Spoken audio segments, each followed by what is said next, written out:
We're Asst McGibbon with Florida Golf coach Eric Mabey. Eric, thanks for coming on.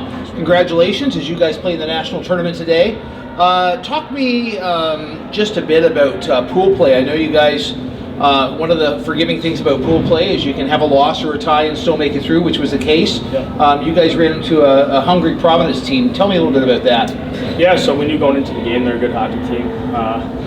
We actually were really happy that we played the game. We had a good first period, had a couple mistakes on our end, but after the first period being down 2-0, the guys really never faltered, stuck to our system, and we played a great last 40 minutes and thought we had a good chance to win the hockey game. Couldn't get any goals in. We ended up getting one in the third and kept pushing late.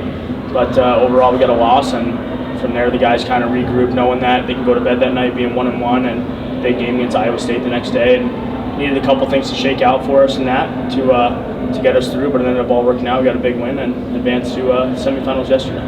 Yeah, Bentley came through and beat Providence, so it was really just down to a winner-take-all matchup with you and Iowa that you were coming through. Talk to me a little bit about the semifinal game last night. Yeah, so obviously all four teams in the semifinals are great teams. Dakota College played a great game against UMass the night before with an overtime win, and we knew we had our hands full with them, respecting every opponent. That's what we always do, and came out to a good start again. We're liking the way they were playing the game, ended up being down 1-0 after one, but like I said, we have a lot of character with our group, and that's kind of what we preach, is that it doesn't matter what comes our way with some adversity, it almost makes us a little bit better at times. And ended up tying it up in the second, and coming out for the third, the guys knew that, hey, it's do or die right now, 1-1 going to the third period, and you win a period, you win a game, and we ended up getting 3 goals in the first 4 or 5 minutes of that period to open it up a little bit. And from there, just kind of hung on to get a 4-1 victory and advance to today. When you think about national tournaments at men's Division II, there are some teams that are really just almost givens that you're going to see here. And I think about your school, I think about Liberty. How is this one any different than previous tournaments for you guys? I wouldn't say it's any different. I think it's a lot of turnover. I mean, obviously, when I went from playing about 5 years ago to coaching since then, it's a lot of different guys coming in. We have, I think, 7 or 8 new guys on the roster this year that weren't on the team last year, and it's all gelled great. So, but they also know when they walk in our locker room, we have all of our championships are listed with 4 in the last 7 or 8 years, I believe, and they know the expectation. But with that expectation comes a little bit of pressure. But that's why we try to tell them, hey, pressure is kind of a privilege with this program, and you're not only playing for yourselves every day, but we got a great alumni group that they play for, along with a great fan base with their students. So it's kind of they definitely enjoy the opportunity, but they also know who they're playing for and what they're playing for. In my lifetime being involved with the ACHA, we've transitioned from using the term player to student athlete. How do you find the balances at Florida Golf with academics and hockey? Sure. Well, the university is a fantastic university.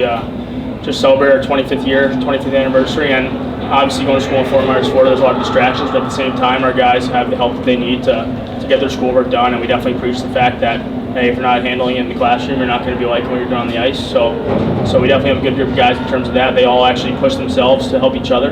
So we have a lot of guys that are in the same age or stuff like that. We see them studying a lot together and whatnot. So as much as there's distractions, they definitely have a great time, and we want them to have a great time, don't get me wrong, but there's a time and a place for the hockey aspect, but first and foremost, the student athlete, part of the program. You guys are going to face Mary today, defending national champion. Is the preparation for today's game any different than, say, for last night?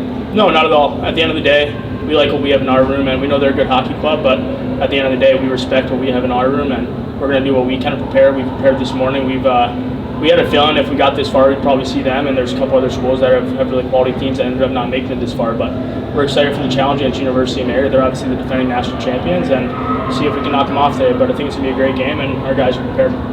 Having been at the national tournament as a player and now as a coach, tell me about your experience this year here in St. Louis. It's been great. This is my 3rd time being here as a coach. Obviously the COVID year, things got a little messed up, but 3rd time being here as a coach, I'd say the only difference is it feels a little bit out of your control when you're not on the ice, but at the same time, having that message to the guys, and we all preach the same thing every day. Myself and Coach Brinkworth, who we have, he's done a great job with this program, and this is just another day for us, another hockey game. We've won a lot of hockey games down the stretch, and we're preparing for this one the exact same way. Great. Well, hey, thanks very much. Good luck in the national championship game. Eric Mabey, head coach at Florida Golf. Eric, thank you so much. Thanks for having me.